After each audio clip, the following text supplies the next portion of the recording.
Good morning. Today is June 29th,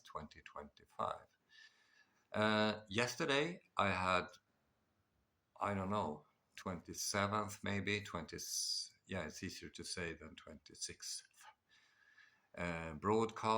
Live broadcast. I had a record audience, which I think is fantastic because it's increasing.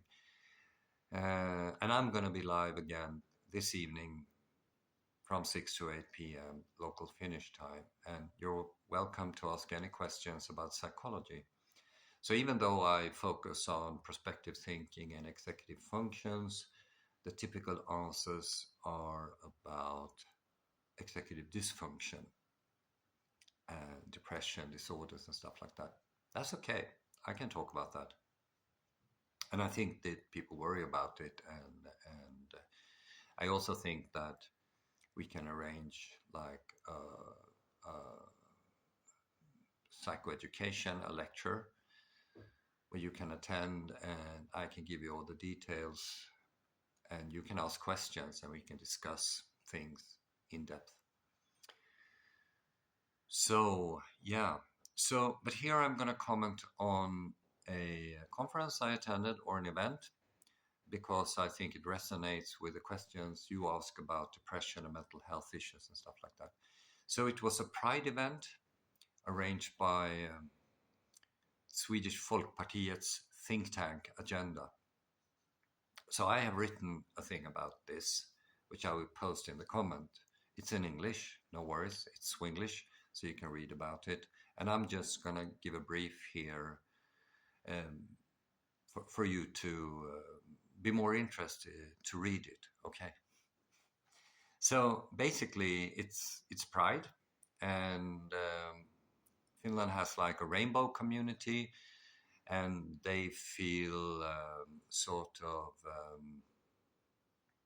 discriminated by society, by heteronormativity, by toxic masculinity, stuff like that. And I just do not agree with them. Okay. But there was a psychiatrist who was a keynote speaker. We have met. He knows who I am and stuff like that. But he claimed that 15% of Swedish speaking young people in Finland feel they belong to a sexual minority. That's the rainbow community. He also mentioned that prevalence of anxiety is much higher among girls. Yeah, that's what science says in general. And among women. And this LGBTQ plus or rainbow community, children are 2 to 3 times more likely to have mental health problems, including eating disorder.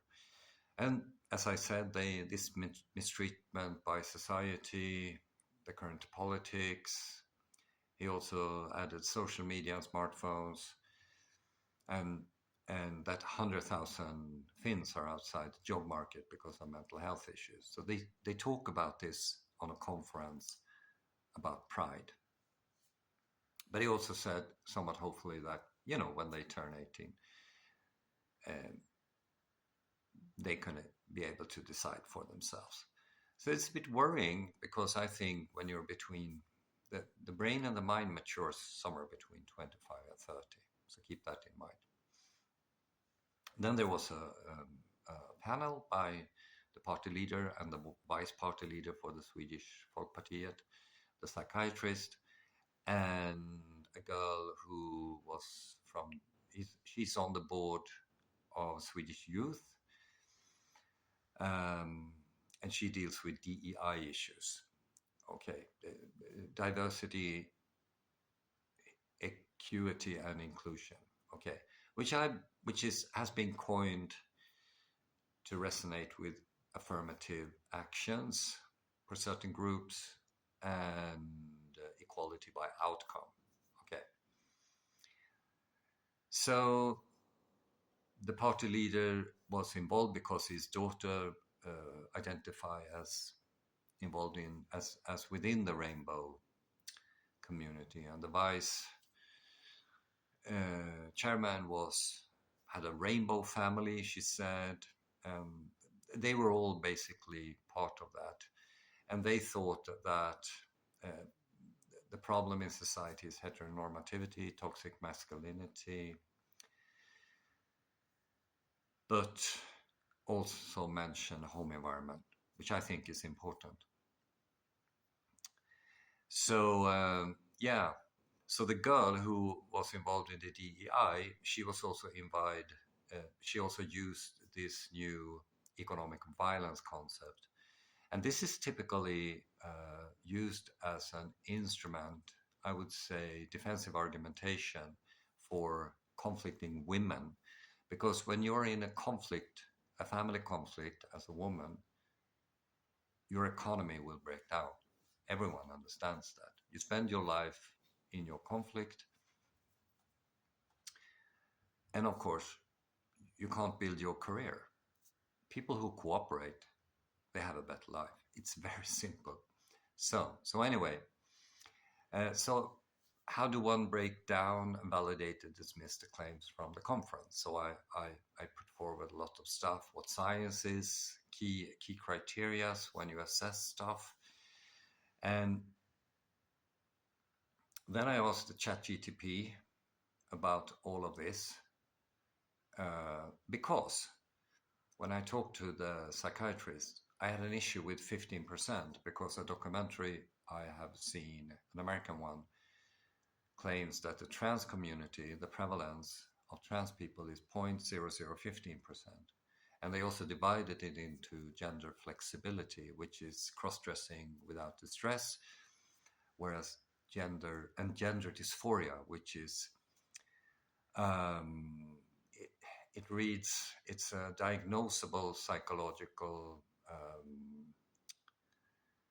let's see, so I get it right here. Where did it go? It's a diagnosable psychological condition involving significant stress. So I go through the numbers, realizing that if their statement was true, there would be like 2,772 Swedish-speaking young people within the rainbow community. And I think they refer to gender dysphoria, mental health issues group. But if 0.0015 is true, it would be like 28 people. So it's a huge range. And I don't say that neither of them is true, just that we need to talk about it to have a reasonable discussion. But as they mentioned home environment, I asked ChatGTP, I wrote this prompt, which is like a manuscript to read instead of a simple question. And after a little back and forth, the conclusion was that there is a correlation between gender dysphoria and complex childhood trauma, and even to some extent causation, that a reactive gender dysphoria may be caused by complex childhood trauma. So why is that important? Well, the biggest issue, according to Helsingfors Police Department, are Finnish women's relational aggressiveness. That's psychological domestic violence. Now, a lady at a conference for children's rights, she claimed that 40%, this is in 2023, I list all this stuff in the article. She claimed that 40% of the kids, Finnish kids, are victims of psychological domestic violence. She hates when I refer to her statement, and she's very angry about that, which is very strange, isn't it? So anyway, why is this happening? Well, my explanation, what I believe is true, it actually has to do with food, which I maybe touch upon later. I see time is running, it's almost 10 minutes. And please read the article and give me some comments about it. And hopefully I see you tonight between 6 and 8 p.m. local Finnish time, where you can ask anything about psychology.